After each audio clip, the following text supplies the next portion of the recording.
Focus. तो हम उनमें एक दो बातें अध्यक्ष महोदय हम रखना चाहेंगे। एक, जब आप रोजगार की बात करते हैं तो एक बड़े साइज को आप भूल रहे हैं, जो हमारे यहाँ कॉन्ट्रैक्ट पे या आउटसोर्स पे हमारे ही बिहार के लोग काम कर रहे हैं। विभिन्न विभागों में विभिन्न एजेंसियों के माध्यम से उनको सरकार क्या पैसा दे रही है, एक्चुअल पेमेंट उनको क्या हो रहा है।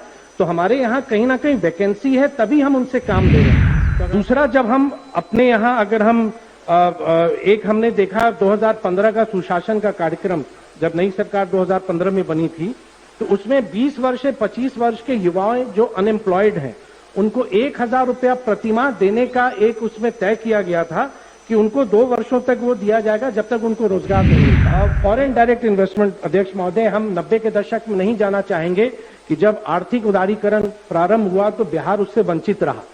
जिन भी कारणों से वो वंचित रहा बिहार, अब तो वो समय नहीं लौटेगा। आज पुनः फिर एक अवसर है जब देश में एफडीआई बहुत बड़े पैमाने पर आ रहा है। एक आंकड़ा हम देख रहे थे इन्वेस्ट इंडिया का कि अभी तक भारत में 950 billion US dollar foreign direct investment हमारे यहां हुआ है, जिसमें पिछले 2 वर्षों में 532 बिलियन यूएस डॉलर सिर्फ लास्ट 2 इयर्स में आया है, और ये 160 से अधिक देशों से आया है। तो कहीं ना कहीं जो भारत की स्वीकार्यता है वो बढ़ती जा रही है और लोग इच्छुक होते जा रहे हैं कि हम भारत में निवेश करें। तो 3 साल के लिए प्रभार दिया गया, एक लंबा समय बीत गया, उनको फिर वीडियो में अपॉइंट करना था, 8 वर्ष बीत गए हैं, नहीं हुआ। मैं इसलिए कह रहा हूं कि सुशासन की जब हम बात करते हैं तो उसका रियल रिफ्लेक्शन थाना और ब्लॉक से आता है। अगर थाना और ब्लॉक हमारा बेहतर तरीके से संचालित हो रहा है, तभी सही मायने में लोगों के पास हम गुड गवर्नेंस को हम पहुंचा पाते हैं। तो इन विषयों को जरूर देखना चाहिए। हमारी एम्बुलेंस सेवा चल रही है, मैं सिर्फ ये विषय माननीय वित्त मंत्री जी के संज्ञान में लाना चाह रहा हूं। 2016 से जो 102 एम्बुलेंस है वो संचालित है और 5 वर्षों बाद नई निविदा निकाली गई। जानकारी एक मुझको मिली है, माननीय वित्त मंत्री भी इसको कंफर्म करेंगे, कि 2016 का जो दर तय था एजेंसी के साथ, किस एजेंसी को मिला क्या मिला मैं उसमें नहीं जा रहा हूं, लेकिन मेरी जानकारी में 21% बिलो, मतलब 2016 का जो रेट था 2022 में 21% कम के रेट पर उनको सेवा देने के लिए एग्रीमेंट किया गया है। तो ये मुझको लगता है ये कैसा व्यवहारिक होगा, आप गुणवत्ता को कैसे मेंटेन करेंगे, क्योंकि इन्फ्लेशन दर बढ़ता जा रहा है, गवर्नमेंट की स्टैट्यूटरी रिक्वायरमेंट्स, प्रोविडेंट फंड, बहुत सारी ऐसी चीजें हैं। इस विषय को जरूर द्वारा प्रस्तुत आए हुए पर बोलने का अवसर दिया। साथ ही अपने विधायक दल के नेता विजय सिन्हा जी को भी धन्यवाद देता हूं कि उन्होंने मुझको बोलने का ये अवसर दिया। माननीय वित्त मंत्री जी द्वारा जो बजट प्रस्तुत किया गया और लगातार जो सदन में उनको देखते हैं तो बहुत पुरानी बातें भी याद आती हैं कि मुझको जब से अपना बचपन याद है तब से मैं उनको देख रहा हूं, और उनके द्वारा प्रस्तुत बजट पर मैं अपनी कुछ प्रतिक्रिया रखूं। कुछ समय मैं असमंजस में भी था, लेकिन जब हम सदन में आते हैं तो सभी सदस्य एक समान होते हैं, और मैं एक मैनेजमेंट स्टूडेंट के नाते, एक बिहारी के नाते, जो बजट का जो मैंने अपनी समझ से जो समझा है, बिना उसके राजनीति में गए हुए, मैं उन विषयों को मैं रखना चाहूंगा। माननीय वित्त मंत्री जी ने अपने बजट संबोधन में एथेनॉल का जिक्र किया, और यही ये सदन है जब मैं पहली बार निर्वाचित होकर आया। पहली बार आया तो हम लोग तो अभूतपूर्व विधायक थे, विधानसभा भंग कर दिया गया था, लेकिन जब दूसरी बार जीत के आए 2005 में, तो माननीय मुख्यमंत्री जी ने गन्ना विकास विभाग का मुझको विभाग दिया था, और मुझे अपने साथ जो न्याय के विकास की साथ की यात्रा प्रारंभ हुई थी उसमें अपना साथी बनाया था। और मुझको उन्होंने एक चुनौती दी थी कि बिहार के जितने बंद पड़े चीनी मिल हैं, चीनी मिल को चालू कराना है। और मुझको प्रसन्नता है कि 2006 में ही जो 15 चीनी मिलें बंद थी, उसमें से एथेनॉल की इकाइयां भी प्रारंभ हुई। बिहार में पहली बार गन्ने से एथेनॉल का उत्पादन भी प्रारंभ हुआ। चीनी मिलों से अपना बिजली उत्पादन भी, क्योंकि 2005-6 में आपको स्मरण होगा कि बिहार की अपनी जनरेशन नहीं हुआ करती थी बिजली में, तो चीनी मिलों के माध्यम से बिजली का उत्पादन भी प्रारंभ हुआ। और यही सदन है जहां पर शुगर केन परचेज और रेगुलेशन एक्ट के में संशोधन करने के लिए बिहार विधानसभा ने एक प्रस्ताव पारित करके केंद्र सरकार को भेजा था कि उस समय बिहार को लगभग 24,000 करोड़ की निवेश के प्रस्ताव प्राप्त हुए थे, लेकिन जो उस समय की जो नीति थी सरकार की, वो बिहार को अनुमति नहीं दे पा रही थी कि बिहार उसमें आगे बढ़े, और कतिपय कारणों से वो जो निवेश था वो निवेश फिर रुक गया। मुझको अभी भी याद है 31 मार्च 2008 को एनडीए विधायक दल की बैठक थी और दो बंद पड़ी चीनी मिलें, पश्चिम चंपारण की लौरिया और पूर्वी चंपारण की सुगौली, जो हिंदुस्तान पेट्रोलियम ने लिया है, उसके जो शुरुआती प्रोसेस के बाद जो उसका चेक आया था, मैं माननीय मुख्यमंत्री जी को जाके दिखाया एक प्रसन्नता के साथ कि जो टास्क आपने दिया था बंद चीनी मिलों का, वो 2 उसमें प्रारंभ हुआ है, शेष भी होगा।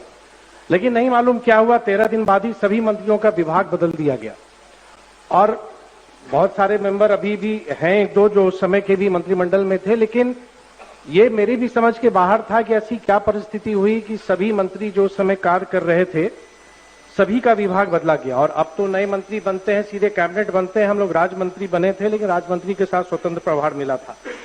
तो कहीं ना कहीं जो बिहार के निवेश की जो प्रक्रिया थी वो रुकती चली गई। मैंने इसलिए इस बात का संदर्भ किया क्योंकि जब हम बिहार के विकास दर की बात करते हैं, ग्रोथ रेट की बात करते हैं, और मुझे प्रसन्नता है कि बिहार ने लगातार एक अच्छे विकास दर को मेंटेन रखा है, लेकिन कहीं ना कहीं अगर हम उसमें आगे नहीं बढ़ पाते हैं, जिसका मैं संदर्भ आगे रखूंगा, उस पर मैं कुछ आगे मैं आपको कहूंगा। माननीय वित्त मंत्री जी का जो बजट उन्होंने प्रस्तुत किया, 4 बिंदुओं पर उन्होंने रेखांकित किया है। राजकोषीय घाटा को 3% की सीमा के अंदर रखना, जो सरकार की अनिवार्यता है केंद्र सरकार के कानून के तहत। राजस्व घाटा को समाप्त करना और राजस्व अधिशेष जो रेवेन्यू सरप्लस है उसको जुटाना, और कुल बकाया राशि जो हमारा जो ऋण होता है या जो हम इंटरेस्ट पे करते हैं, हमारा अपना जनरेशन कैसे बढ़े कि हमारी जो उस पर निर्भरता है वो घटे और हम अधिक 2023-24 में हम विकास दर को हम लोग प्राप्त करें। बहुत बातें आ गई हैं, मैं समय क्योंकि कम हम नहीं कहेंगे कि बजट का आकार क्या है, उसमें केंद्र सरकार का कंट्रीब्यूशन क्या है, बिहार का टैक्सेस का शेयर कितना है, बिहार की बोरोइंग कितनी है या बिहार कितना ऋण लेता है। मैं उन सब आंकड़ों में नहीं जाना चाहूंगा क्योंकि वो टाइम टेकिंग है। कुछ बातें जो बजट में मुझको सामने आई, और अब हम लोग चौथे कृषि रोड मैप की ओर जा रहे हैं। अभी कुछ दिन पहले ही किसानों का एक समागम हुआ था और चौथे कृषि रोड मैप की तैयारी में हम लोग लगे थे। कृषि रोड मैप ने कितना सक्सेस पाया, क्या परफॉर्मेंस रहा, मैं उन डिबेट में मैं नहीं जाना चाहूंगा। लेकिन हम जब इसी वर्ष का हम बजट अलोकेशन देख रहे थे कि एग्रीकल्चर डिपार्टमेंट का बजट अलोकेशन क्या है, तो राष्ट्रीय औसत की तुलना में भी वो बहुत कम है और लेस देन 3% है। तो कहीं ना मुझको ये लगता है कि जब हम किसान और कृषि की हम बात करते हैं, हम कृषि रोड मैप की ओर हम जब जा रहे हैं, तब हमारे इस अलोकेशन से क्या होगा।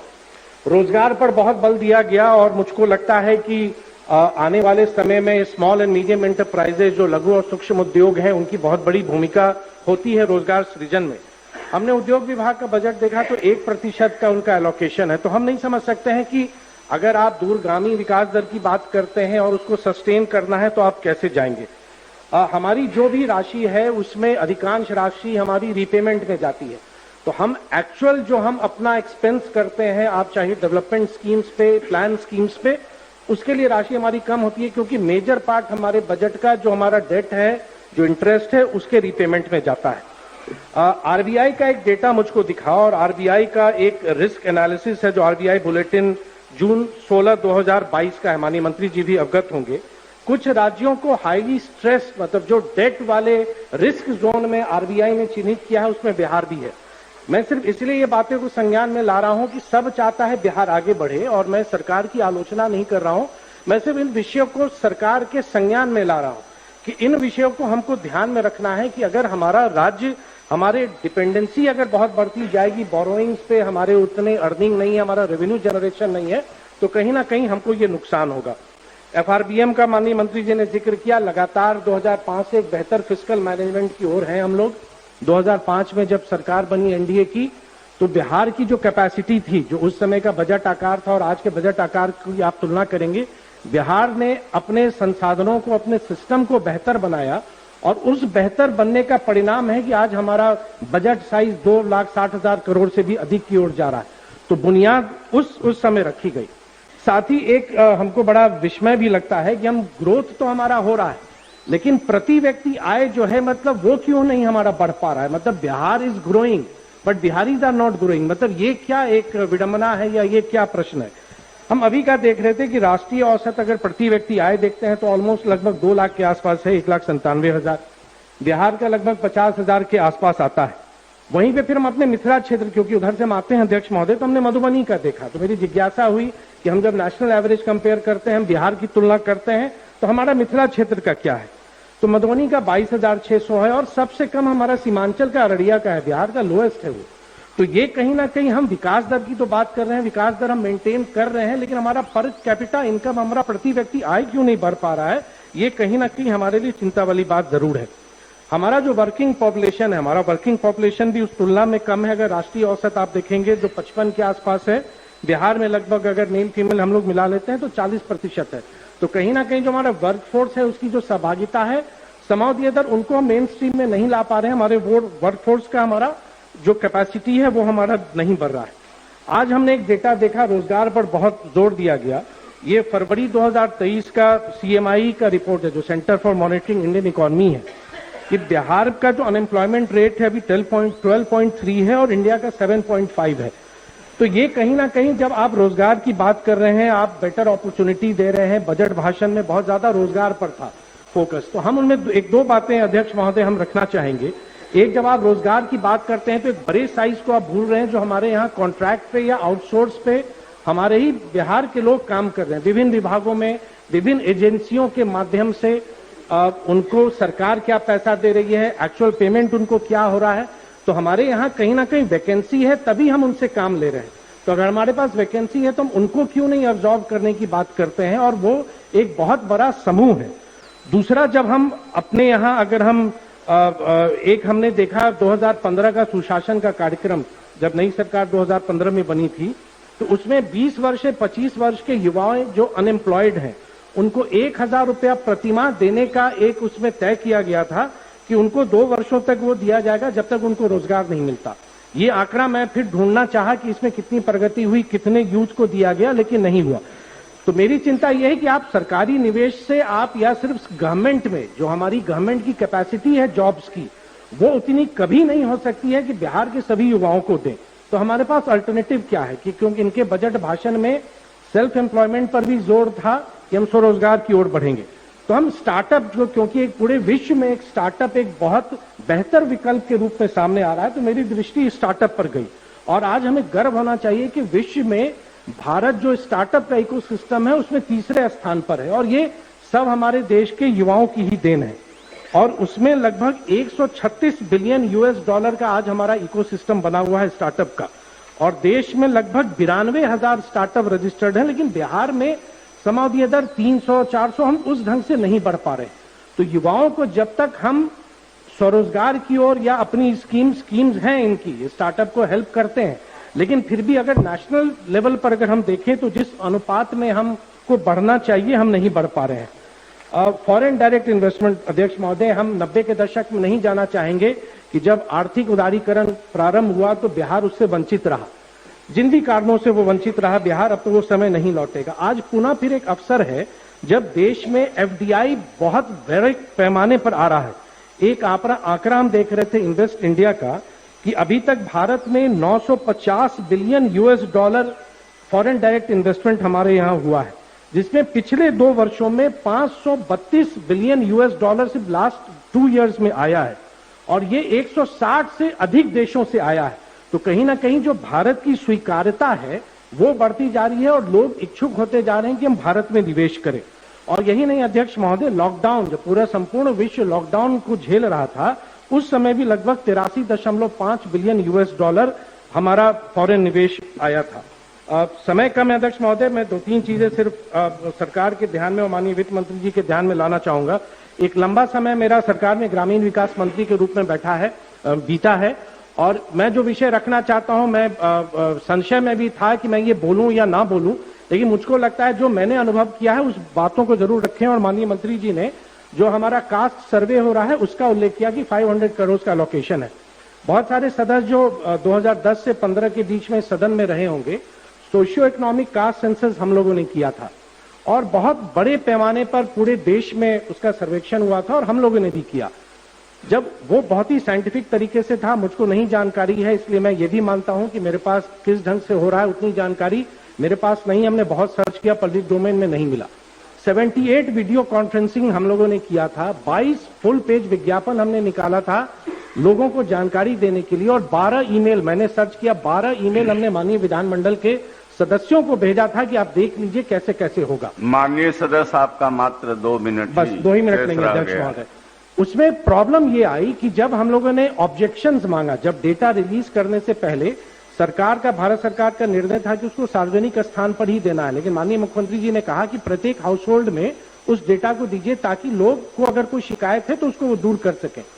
तो जो एक उनका कॉट्स एक एप्लीकेशन था, claims and objection tracking system, 1 crore आपत्तियां हम लोग को प्राप्त हुई। और जब 1 करोड़ आपत्तियां प्राप्त हुई, जब उसको हम लोगों ने आकलन किया तो 50 लाख आपत्तियों को हम लोगों ने सही माना, यानी कहीं ना कहीं त्रुटि हुई थी। तो मैं सिर्फ इस विषय को लाना चाह रहा हूं कि आप जिस भी ढंग से इस प्रोसेस को कर रहे हो, कहीं ना कहीं आप ये अपॉर्चुनिटी जरूर दीजिए लोगों को कि अगर डेटा रिलीज करने से पहले कि जो एक्चुअल आ रहा है वो सही में जो ग्राउंड पर है वो वास्तविकता है या नहीं है, क्योंकि एक संवेदनशील विषय है।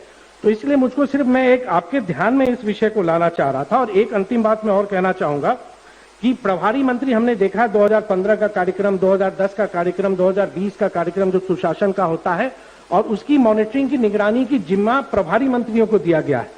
यहाँ बहुत सारे प्रभारी मंत्री बैठे होंगे, मेरे संज्ञान में नहीं है कि कब आपको जिला प्रशासन ने डिफरेंट स्कीम्स के बारे में आपको अप्राइज किया और कब आपने जिलों में इस ढंग की बैठक की। वो पुराने सारे सर्कुलर्स को हमने देखा। एक विषय, ग्रामीण विकास मंत्री जी भी बैठे हैं, 2014 में एक नया कार्डर बना वीडियोस का, उनको 3 साल के लिए प्रभार दिया गया, एक लंबा समय बीत गया, उनको फिर वीडियो में अपॉइंट करना था, 8 वर्ष बीत गए हैं, नहीं हुआ। मैं इसलिए कह रहा हूं कि सुशासन की जब हम बात करते हैं तो उसका रियल रिफ्लेक्शन थाना और ब्लॉक से आता है। अगर थाना और ब्लॉक हमारा बेहतर तरीके से संचालित हो रहा है तभी सही मायने में लोगों के पास हम गुड गवर्नेंस को हम पहुंचा पाते हैं। तो इन विषयों को जरूर देखना चाहिए। और एक विषय, माननीय सदस्य आपका समय 30 सेकंड्स अध्यक्ष महोदय, एक विषय, क्योंकि सब लोग ग्रामीण क्षेत्रों से जुड़े हुए हैं और स्वास्थ्य सेवा के प्रति चिंतित रहते हैं, जो हमारी एम्बुलेंस सेवा चल रही है, मैं सिर्फ ये विषय माननीय वित्त मंत्री जी के संज्ञान में लाना चाह रहा हूं। 2016 से जो 102 एम्बुलेंस है वो संचालित है और 5 वर्षों बाद नई निविदा निकाली गई। जानकारी एक मुझको मिली है, माननीय वित्त मंत्री भी इसको कंफर्म करेंगे, कि 2016 का जो दर तय था एजेंसी के साथ, किस एजेंसी को मिला क्या मिला मैं उसमें नहीं जा रहा हूं, लेकिन मेरी जानकारी में 21% बिलो, मतलब 2016 का जो रेट था 2022 में 21% कम के रेट पर उनको सेवा देने के लिए एग्रीमेंट किया गया है। तो ये मुझको लगता है ये कैसा व्यवहारिक होगा, आप गुणवत्ता को कैसे मेंटेन करेंगे, क्योंकि इन्फ्लेशन दर बढ़ता जा रहा है, गवर्नमेंट की स्टैट्यूटरी रिक्वायरमेंट्स, प्रोविडेंट फंड, बहुत सारी ऐसी चीजें हैं। इस विषय को जरूर देखना चाहेंगे कि कहीं ना कहीं गरीबों को जो स्वास्थ्य सेवाएं पहुंचाई जाएगी उसमें कहीं कमी नहीं रहे। अध्यक्ष महोदय, आपने मुझको बोलने का मौका दिया, मैंने सिर्फ कुछ विषयों को सरकार के संज्ञान में मैंने लाना चाहा है कि अगर सरकार उस पर अमल करेगी तो हमारे बिहारियों का भला होगा। और कितना हम लोग सहेंगे अध्यक्ष महोदय, बिहार भी आगे बढ़ना चाहता है और बिहार के युवा भी आगे बढ़ना चाहते हैं। बहुत बहुत धन्यवाद।